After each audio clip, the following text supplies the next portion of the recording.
You're crouched next to a fire. It's 50,000 years ago. The sun is gone. No phone, no email, no doom scrolling at 2 in the morning. Just you, the dark, and a thick column of smoke curling into your face. And instead of coughing and backing away, one of your ancestors leans in, closer, on purpose. This isn't a story about a bad habit. It's a story about being human. So when did humans actually start smoking? The answer is older, weirder, and far more human than tobacco.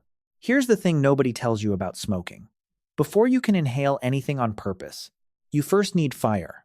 And fire has been part of your story for an almost unimaginable stretch of time. The oldest solid evidence of controlled fire comes from a cave in South Africa called Wonderwork, and it dates back roughly 1 million years. Archaeologists found burnt plant ash and charred bone deep inside, not the leftovers of a wildfire, but signs of fire used again and again in the same sheltered spot. And here's the part that should stop you. 1 million years ago, we weren't even the same species yet. That was Homo erectus, an earlier ancestor with a smaller brain and a heavier brow. They sat around fires exactly the way you do. They cooked, they stayed warm, they huddled in the dark. And every single night, they breathed smoke. For hundreds of thousands of years, every ancestor who leaned toward a fire pulled that smoke straight into their lungs. Now, breathing smoke that's simply there isn't the same as deliberately lighting something to inhale it. One is proximity, the other is intent. But hold on to that line, because as this story unfolds, it turns out to be far blurrier than you'd expect. And that blur is exactly where smoking is born.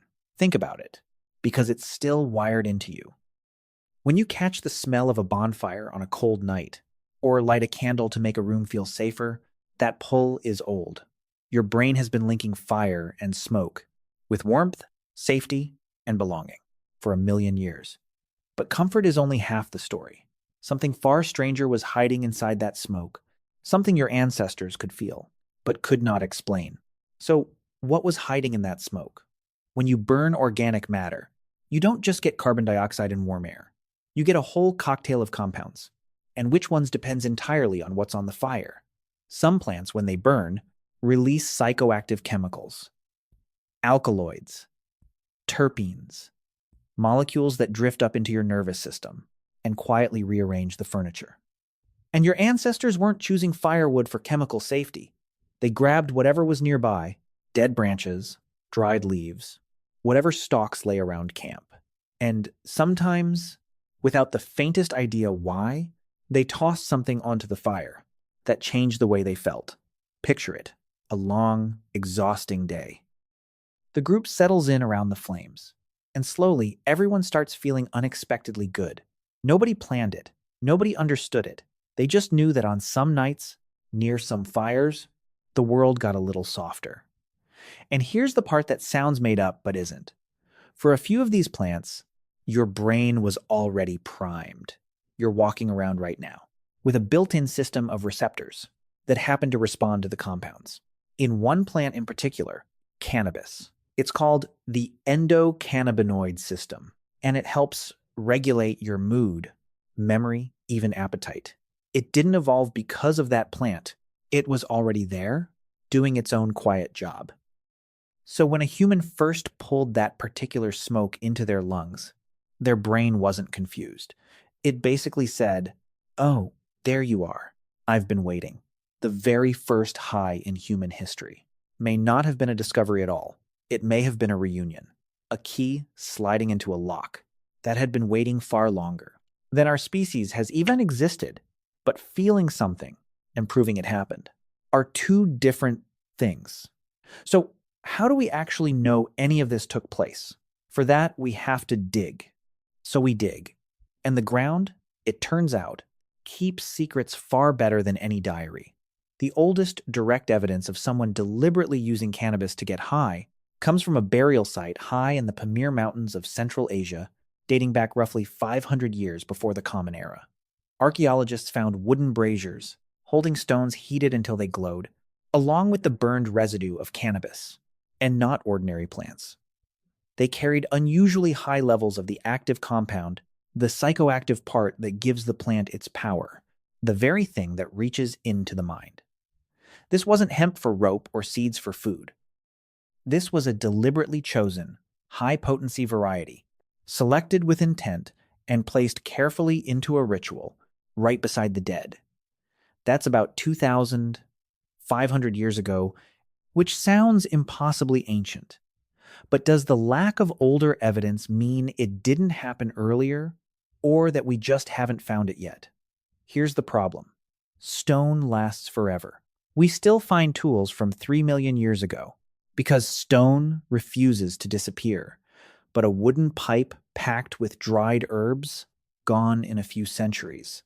A leather pouch of cannabis dissolved back into the soil, long before any archaeologist showed up. Almost everything a person would actually use to smoke is exactly what the earth quietly erases. So the silence in the record isn't proof that nothing happened. It might just be the sound of the evidence rotting away. Luckily, we're not left guessing entirely. Because once, long ago, someone was actually there, and he wrote the whole thing down. His name was Herodotus, a Greek historian writing in the 5th century before the Common Era. And he described something so strange that, for the next 2,000 years, almost nobody believed him. He wrote about the Scythians, a nomadic people who roamed the grasslands of the Eurasian steppe. According to Herodotus, they had a ritual. They set up a small sealed tent. They heated stones until they glowed. Then they tossed hemp seeds onto those stones, sealed themselves inside, and breathed in the thick smoke that filled the space. And they didn't sit there quietly. Herodotus wrote that they would howl, with pleasure, for centuries. Scholars assumed the old historian was exaggerating. It was too weird, too vivid, too much like something people would still do today. And then the archaeologists arrived. They opened up Scythian burial mounds, and inside they found exactly what Herodotus had described: bronze braziers, heated stones, and the unmistakable residue of burned hemp. Every single detail checked out. The man wasn't exaggerating. If anything, he'd been underselling it. And here's the part that feels a little too familiar. Strip away the tent and the burial mound, and what the Scythians were doing isn't far off from a group of friends crowding into a steamy sauna. Different century, same instinct, the same reach for warmth, for an altered feeling, and for each other. So, the pattern is old, and it's everywhere. But there's one plant we've barely mentioned, the one that probably popped into your head the second you heard the word smoking. It's finally time we talked about tobacco. Tobacco is a plant in the genus Nicotiana, and here's the crucial part. It's native to the Americas, only the Americas, which means that, for most of human history, the entire old world, Europe, Africa, Asia, had no idea it even existed. That changed in the year 1492. When European explorers landed in the Caribbean, they noticed the local people doing something baffling, carrying small, glowing sticks, pulling smoke from burning dried leaves, letting it drift back out through their mouths. Columbus wrote about it in his journal, completely puzzled. And then, within weeks, they tried it themselves. Because of course they did. But tobacco in the Americas wasn't new. Chemical residue inside ancient pipes pushes its use back at least 3,500 years, and some researchers believe it could stretch back 10,000 years or more. And here's what almost nobody remembers today. For all of those thousands of years, tobacco wasn't a casual habit. It was sacred. It was used in healing, in ceremony, in sealing agreements between peoples. Blowing smoke over someone wasn't rude. It was a blessing, an act of connection and respect. A shaman lighting tobacco wasn't taking a cigarette break. They believed they were opening a channel between the living and the divine. The smoke itself was a living messenger, carrying prayers upward and drawing visions back down. That framing changes everything. When something is sacred, you treat it with care. You don't chain smoke it on your lunch break while scrolling your phone. Tobacco use was measured, deliberate, and wrapped in meaning for thousands of years. But even the Americas aren't where this story reaches its deepest point. Because thousands of miles away and thousands of years earlier, there's a single fire pit, That changes the entire timeline. In the year 2019, researchers were working at a site out in the Great Salt Lake Desert in Utah.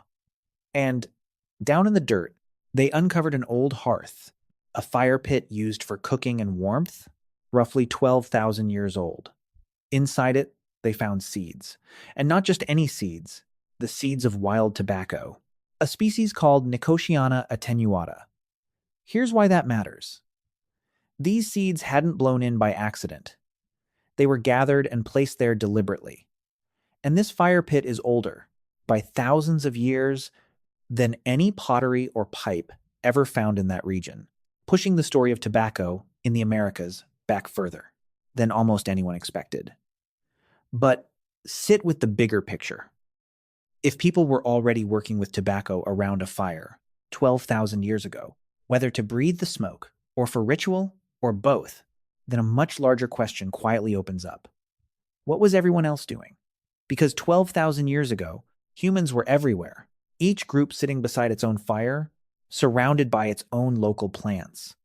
And the urge to reach for those plants, to seek out an altered state of mind, doesn't appear to be an American thing, or a European thing, or an Asian thing.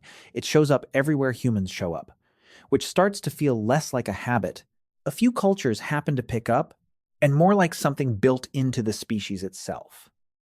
It's a serious hypothesis, one that respected scientists have argued for decades. Here's the idea.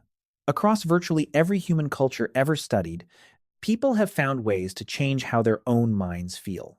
They've brewed alcohol, eaten psychedelic mushrooms, chewed leaves, swallowed seeds, and, of course, breathed smoke. This behavior is so common, so persistent, and so independent from one culture to the next that some researchers stopped seeing it as an accident at all. In the 1980s, a scientist named Ronald Siegel, who studied how drugs affect the mind at UCLA, proposed something bold. He argued that the pursuit of intoxication isn't a bad habit at all. It's a fourth drive, something that sits right alongside hunger, thirst, and the drive to reproduce. A basic built-in urge, not just in humans, but across the entire animal kingdom. And the evidence is honestly delightful. House cats lose their minds over the scent of catnip. In Siberia, reindeer seek out a mushroom with powerful mind-altering effects. And stranger still, other reindeer drink the urine of the ones who ate it. Since the active compounds pass right through, still potent. But the serious point underneath the comedy is this. If the drive to alter your own consciousness runs this deep and reaches this far across species, then it makes perfect sense that early humans were chasing it, long before pipes, pottery, or anything we'd call civilization. And you don't have to look at prehistory to feel it. Look at your own ordinary day, the coffee before you're fully awake, the wine at the end of a long shift, the phone you scroll at midnight, chasing one more tiny hit of something. These aren't moral failures. They're the same ancient dial, just wearing modern clothes. Your ancestors, though, faced a problem you don't.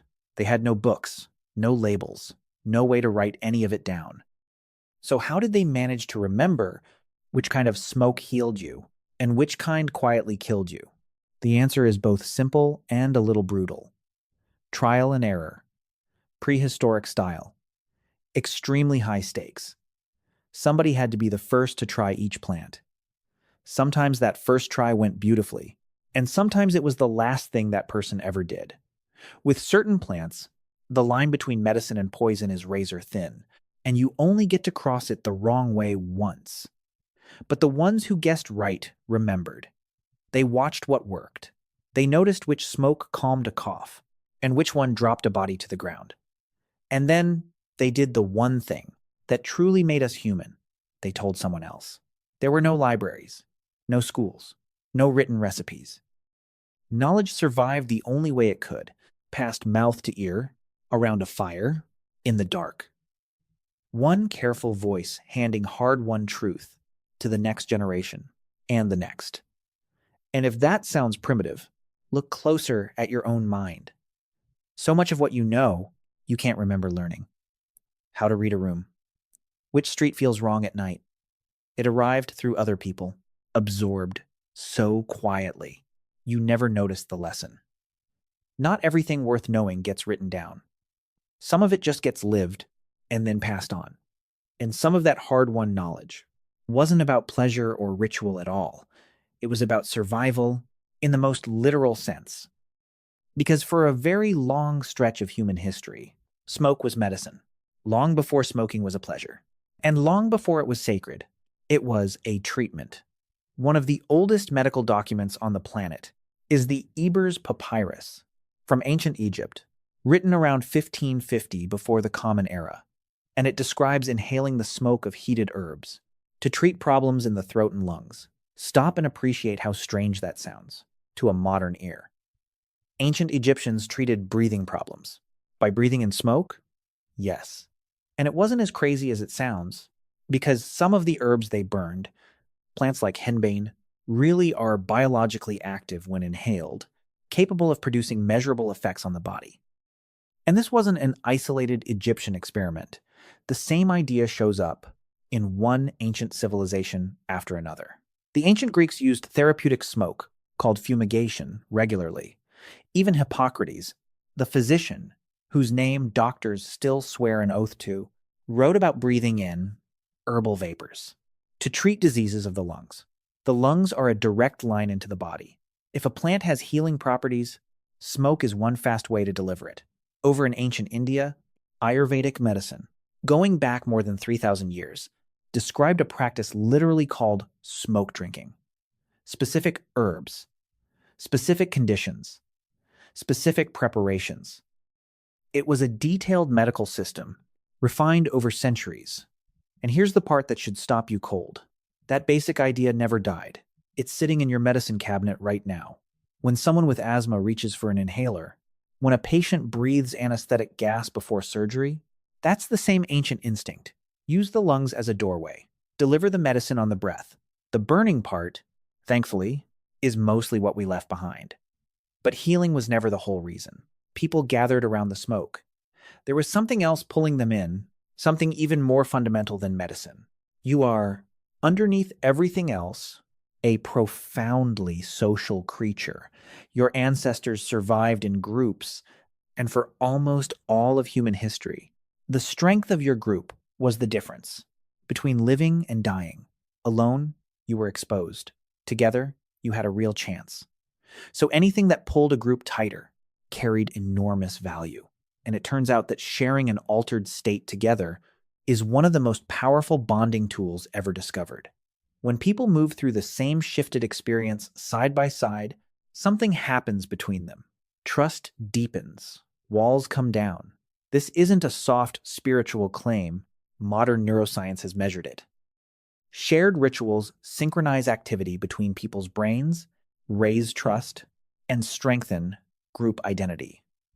So picture a group, thousands of years ago, sealed inside a warm space, breathing smoke together, drifting into the same gentle haze at the very same time. That wasn't just a good night. That was social technology. It was how you built the kind of trust that let people walk into danger together and come back alive.